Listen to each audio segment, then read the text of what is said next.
Pessoal, dando continuidade então à nossa aula aqui, a gente estava falando como que acontece com a resposta ao impulso do nosso sistema. E quando eu estava fazendo h de 1 menos k, eu estava pegando a função h de menos k, que é a função refletida em torno do eixo vertical de h de k, e desloquei ela uma unidade para a direita. Então, quando eu comparo com a minha função original refletida, agora em vez de ir de menos 2 a 0, ela vai de menos 1 até 1. Quando eu pego h de 2 menos k, eu estou deslocando ela duas unidades para a direita, logo ela vai de 0 até 2. E assim por diante. Então, para todos os k's de menos infinito a mais infinito, eu vou fazendo isso com a minha função, vou deslocando ela em h, vou pegar os valores dela e multiplicar por x de k, que é a minha função original. Então, graficamente, é isso que a gente está falando. Nós vamos pegar k, deslocar ele de menos infinito a mais infinito e fazer a multiplicação com a minha função x de k, que é a minha entrada, na verdade. No caso, a entrada, o impulso equivalente a essa entrada, né? E aí a gente tem uma representação gráfica aqui novamente. Se nós pegarmos a função x de k e vai ter na h de 0 menos k, igual a gente já viu, h de 1 menos k, h de 2 menos k, h de 3 menos k. Por que eu parei em h de 3 menos k? Porque não faz sentido. Se eu fizer h de 4 menos k, a minha função ela estaria nesse lugar aqui. Ó. Minha resposta ao impulso ela estaria aqui. Né? Vamos fazer aqui. Ó. Até onde eu levo k? Essa é a pergunta, né? Esse aqui seria h de 4 menos k. Por que eu não vou fazer h de menos 4? Porque eu teria que multiplicar essa função por essa função. E a gente já viu que, que as operações aritméticas básicas eu ia pegar 0 vezes 0, ó, eu ia pegar meio vezes 0, 2 vezes 0, 0 vezes 1, 0 vezes 1, 0, ou seja, está totalmente fora. A minha resposta ao impulso aqui já saiu do range que eu tenho valores para x de k. Então, por isso que eu só preciso de fazer essas quatro versões aqui do somatório, tá? E aí, para calcular, eu vou pegar x de k multiplicar por h de 0 menos k, depois eu vou pegar x de k multiplicar por todos os pontos aqui, e assim por diante, somar todas as respostas. E aí eu obtenho a resposta final, que é exatamente o somatório de x de k vezes isso, mais, mais x de k vezes isso, mais x de k vezes h de 2 menos k, mais x de k, h de 3 menos k. Né? Se você pegar e somar todas as respostas, você vai ter esse resultado aqui, ok? E aí, a gente viu no tempo discreto como que funciona a propriedade da convolução, e no tempo contínuo é a mesma coisa, só que como no tempo contínuo a gente não tem amostras, nós trabalhamos com sinais com valores infinitos no tempo, o somatório se torna uma integral. Então eu vou pegar o que é a convolução no tempo contínuo. Eu vou pegar o meu sinal de entrada, x de tal, que seria o impulso, seria a minha entrada desfragmentada em impulsos, e calcular a resposta ao impulso de cada uma dessas entradas. E fazer o somatório de menos infinito a mais infinito. Ou seja, a mesma coisa, só que por ser em tempo contínuo você tem que calcular a integral. E isso é conhecido como integral de convolução. Tá? Então, olha só, sinal de entrada em step, ou em impulso, desculpa, e a resposta ao impulso. Então, por exemplo, vamos ver graficamente como que funcionaria isso. Vamos calcular a convolução entre os sinais abaixo. Então, olha só, meu sinal de entrada ela é uma exponencial, é elevado a menos t. Quando eu multiplico ela por u de t, quer dizer que eu só tenho valores positivos dessa função, não é isso? Porque o u de t, valores existem apenas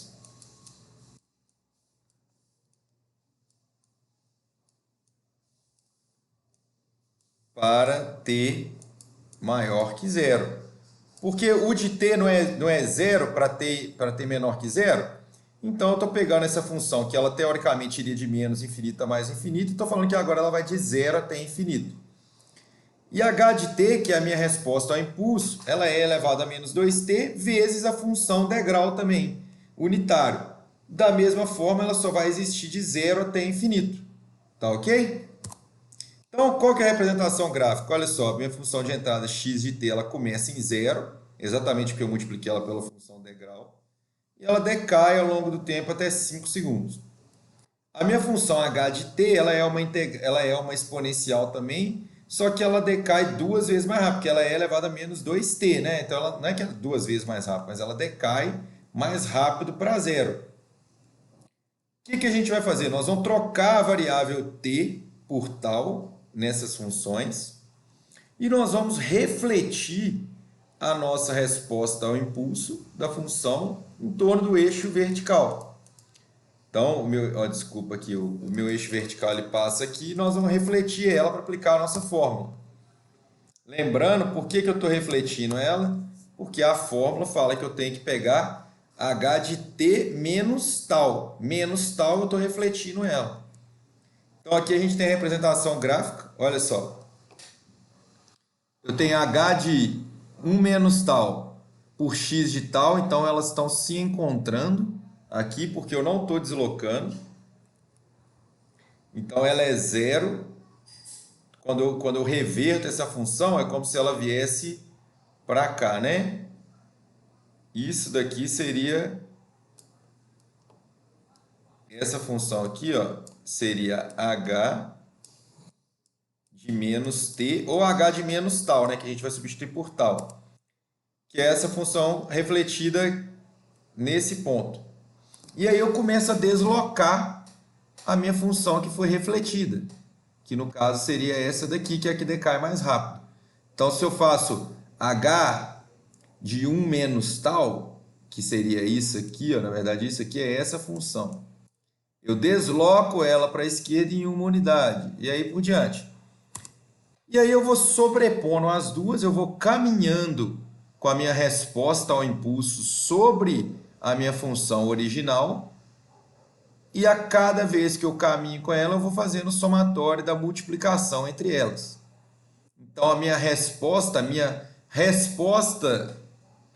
à entrada x de t para essa função está representada aqui em y de t, que é a integral entre essas duas funções. Eu estou multiplicando as duas e integrando, ou seja, eu multiplico uma pela outra e calculo a área entre elas e chego na resposta à direita aqui. Então, isso que é a integral de convolução, beleza? Então, vamos um resumo. O que um sistema linear invariante no tempo ele é totalmente caracterizado pela sua resposta ao impulso unitário. Para você obter a resposta ao impulso unitário de um sistema é muito mais simples do que se você tivesse uma função complexa. Então, a partir do momento que você tem a resposta ao impulso, nós temos condições de usar as propriedades de sistemas lineares para determinar uma saída para qualquer entrada arbitrária. E isso que é a beleza da convolução. E aí, passando só para a gente saber algumas propriedades da convolução, a gente representa a convolução pelo asterisco, viu?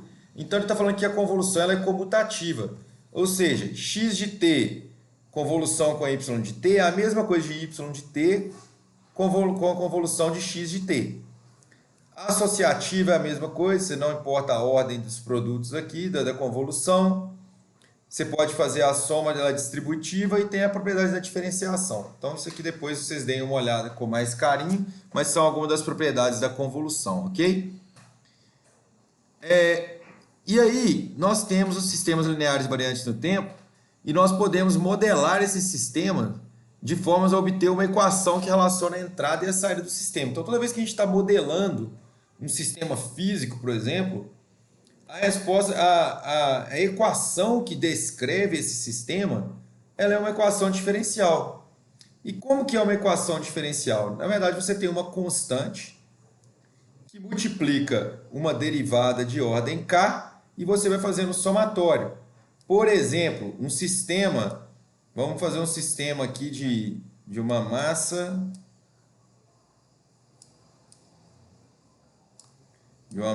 mola. tá? Exemplo. Aqui a gente tem F, aqui a gente tem K.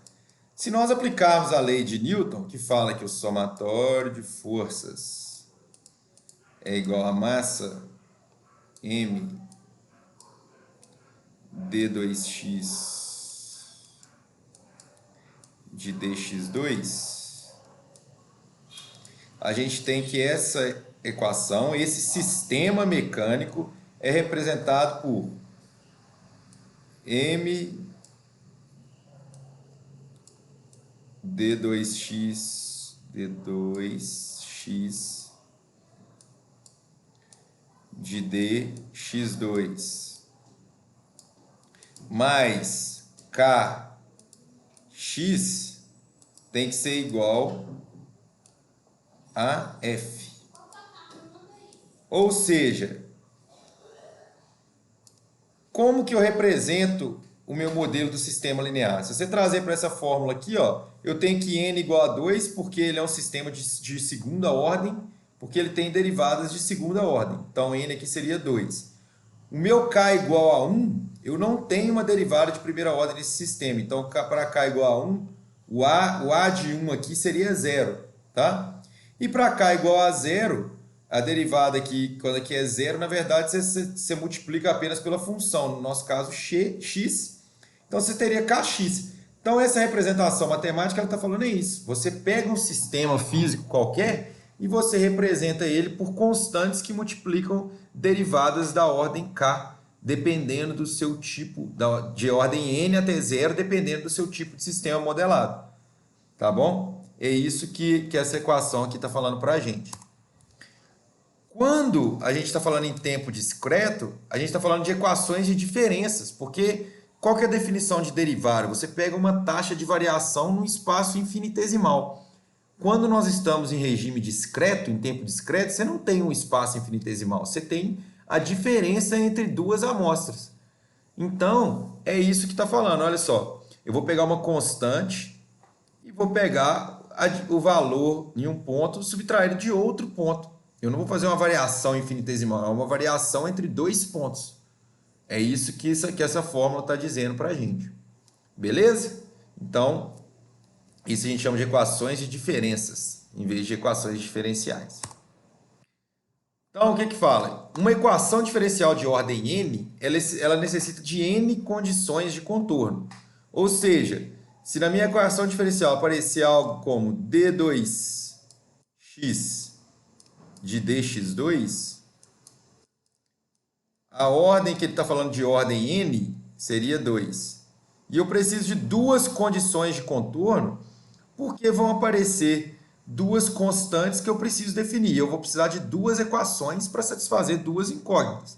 Então, se eu tivesse um sistema aqui de quarta, derivada da quarta ordem, eu precisaria de 4 condições de contorno. Tá? É isso que a gente está vendo aqui. E aí, o que ele continuou falando? Que para sistemas lineares invariantes no tempo, causais, ou seja, que não depende de acontecimentos futuros, nós podemos admitir a condição inicial de repouso, ou seja, o que é uma condição inicial de repouso? Seria que y de 0 é igual a 0, para qualquer que seja y, né? Se a entrada for 0 antes de determinado tempo de tempo igual a 0, a saída também será 0, tá bom? Então, neste curso, a gente vai trabalhar com dois tipos de soluções de equações diferenciais. Uma resposta natural de um sistema é quando não há forças externas agindo sobre esse sistema. Quando eu digo força, não significa só força mecânica, não. Por exemplo, uma fonte de tensão forçada, ela pode ser uma força numa equação diferencial. E aí ele fala que a soma, então, da resposta natural, sem a força agindo sobre o sistema, e forçada, onde tem uma solução particular que existe uma força. Então, como que é dada a resposta natural de um sistema? A gente faz a entrada dela sendo 0. Então, a gente vai falar que a gente vai pegar a equação diferencial que representa aquele sistema e vai igualar ela a 0, falando que não tem nada agindo sobre ele, não tem nada forçando ele a dar uma resposta. E a resposta de equações da equação é uma combinação linear de exponenciais complexas. Ou seja, Se eu tenho uma equação diferencial de ordem n, eu vou ter uma combinação linear de exponenciais complexas. Essa é a resposta da minha equação diferencial. Como que isso daria na prática? Vamos dar uma olhada. Outra coisa, a resposta forçada de um sistema, a gente obtém ela assumindo que a resposta vai ser a mesma forma da entrada. Ou seja, se o sinal de entrada for exponencial, o de saída também será. A gente vê isso muito em circuito, por exemplo. Circuito de corrente alternada, a gente sabe que V de t é igual a seno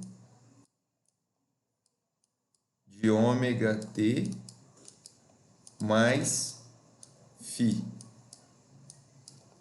E a gente então deduz, quando a gente tem uma força externa, que seria essa fonte de tensão, que a nossa saída, vamos supor, a saída da tensão em um capacitor, por exemplo, VC, ele vai ser também uma função seno com a frequência ômega. A única coisa que a gente tem que descobrir na resposta é a variação na amplitude e fase.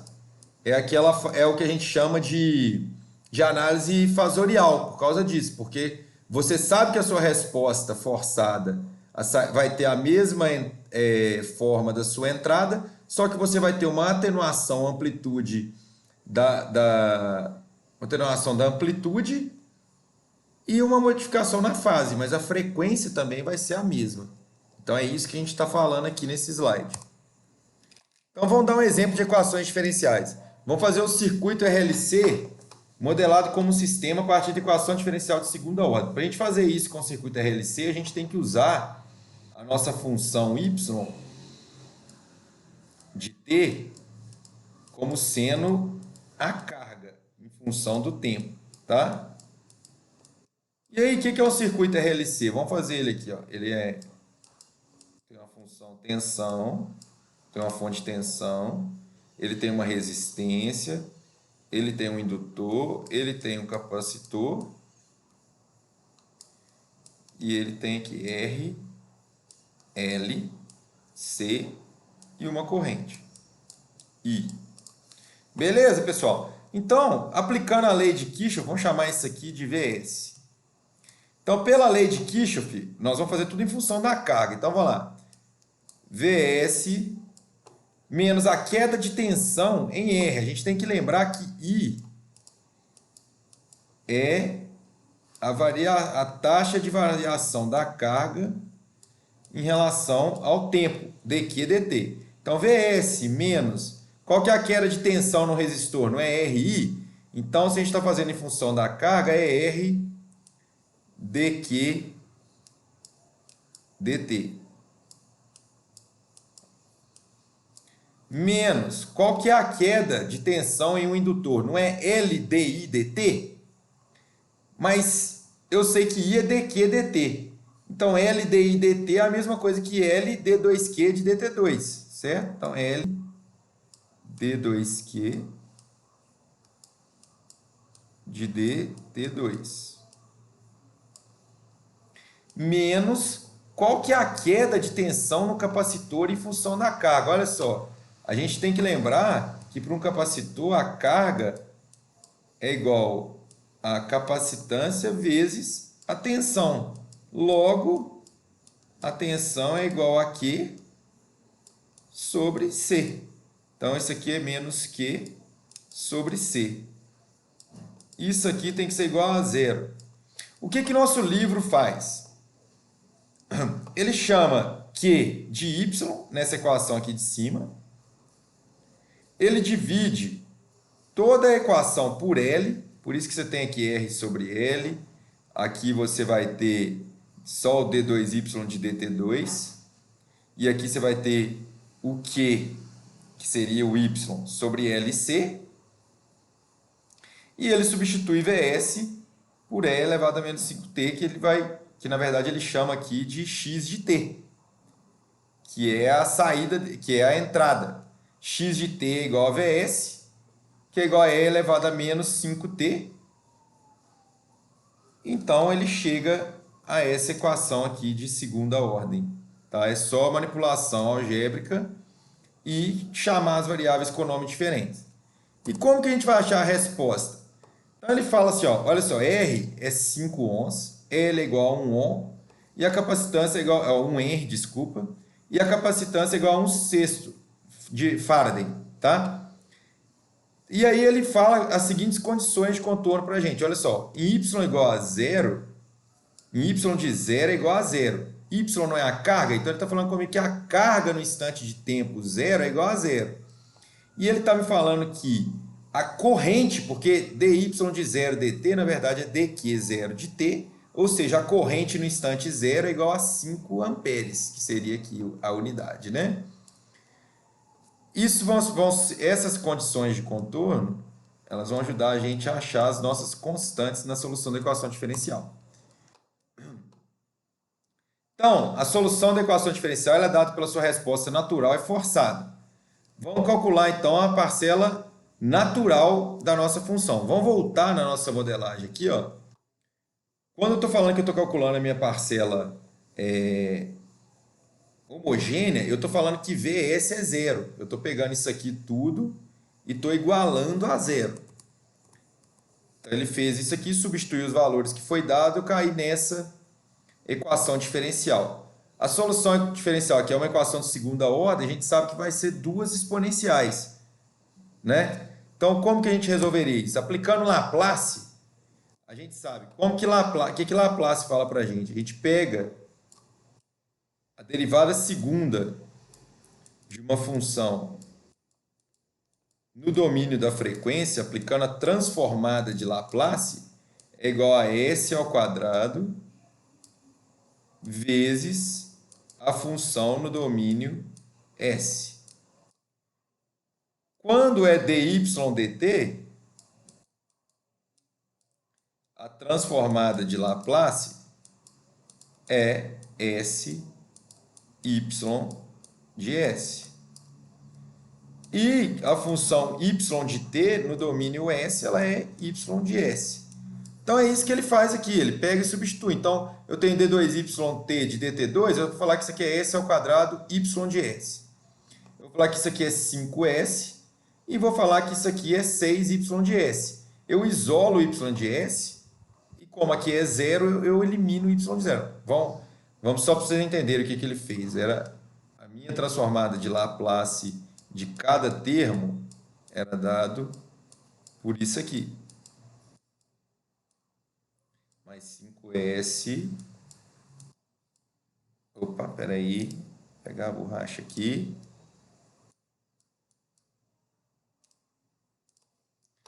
5S y de S mais 6 y de S. Isso aqui é igual a zero. Se eu coloco o y de S em evidência,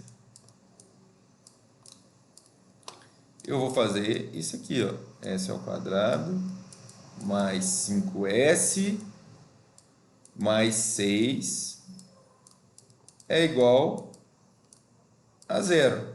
E aí eu passo o y de S para cá e eu elimino ele. Por isso que eu cheguei nessa resposta aqui no domínio da frequência, né? Ou no domínio S, no caso, que é aplicando a transformada de Laplace. Isso aqui é uma equação de segundo grau. Você calcula as raízes, nesse caso aqui é menos 2 e menos 3.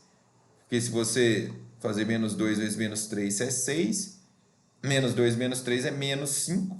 Então, você vê que aqui você acha as raízes.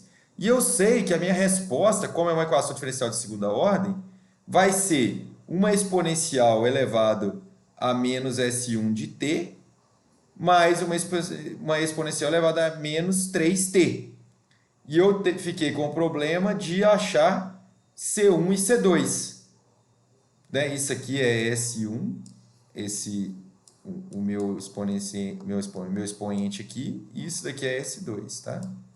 Isso aqui é a transformada inversa de Laplace para a função, quando você quer achar a transformada inversa.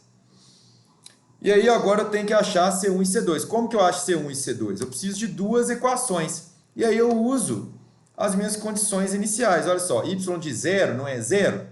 Então, quando eu faço aqui, ó, y de 0 é igual a C1.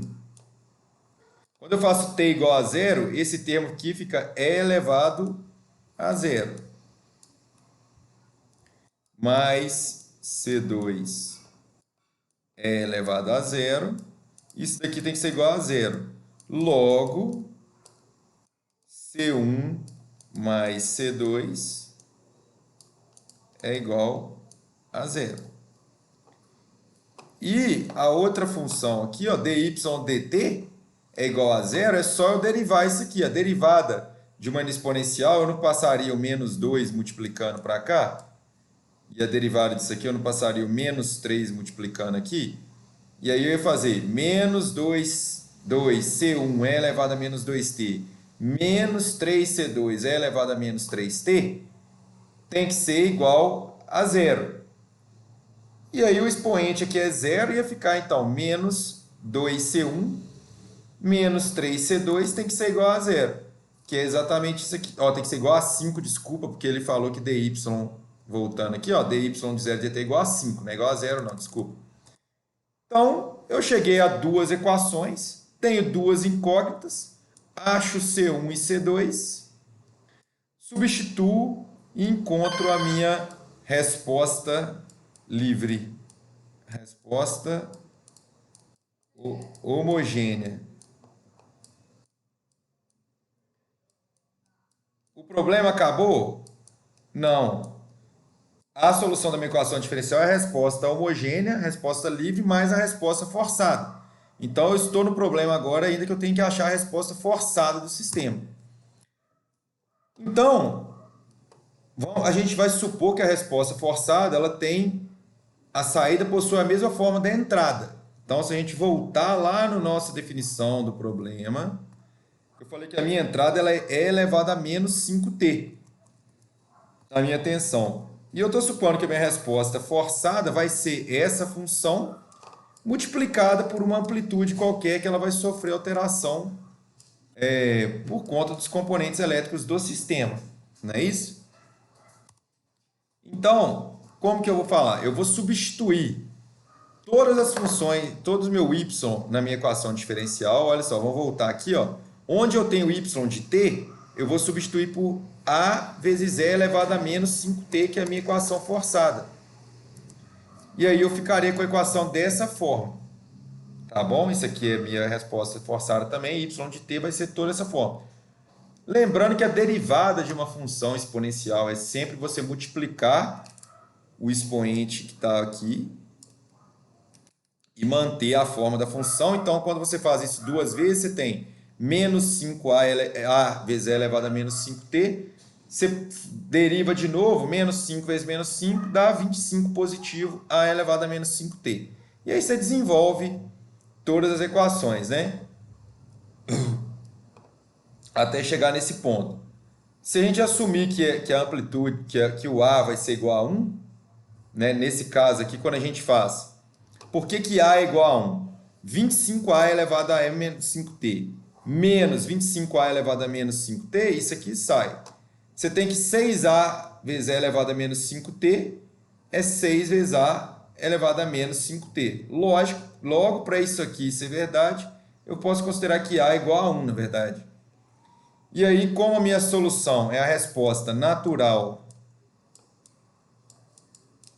mais forçada,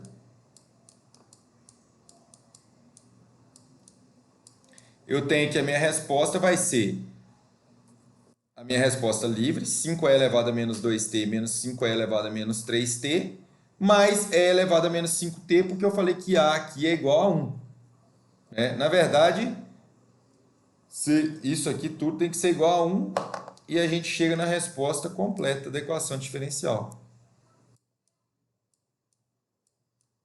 Resposta.